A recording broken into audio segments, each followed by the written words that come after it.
তোমাকে কলকাতার ঠিকানা দিয়ে আমি ভুল করেছি। তোর আজকে ব্যবহার আমি তোর উপর সন্তোষ করতে পারলাম না। সমাজে বিদেশা বড়টা নাম আছে, পরিচিতি আছে, একটা মোটে গেলে আদর করে চেয়ারে বসা, আর কোথাকার একটা জঙ্গলি মেয়ে তোর সঙ্গে সে সম্পর্কের দাবি নিয়ে এই বাড়িতে এসে উপস্থিত হয়েছে।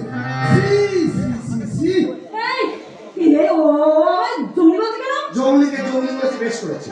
এই দেখছো না বাঙালি হয়ে হাতে লাল নীল মদের বোতল নিয়ে গ্লাস নিয়ে দাঁড়িয়ে আছে, এর মধ্যে বলা নেই কনে তুমি বানিয়া বন্ধু করতে করতে ঢুকে পড়েছো। এর মধ্যে পাড়াগাঁই সমাজ নয়, এই সমাজে প্রাণ না থাকলেও প্রাণের ভরক আছে। ঠিক বলেছি না? চল ম্যাডাম, চল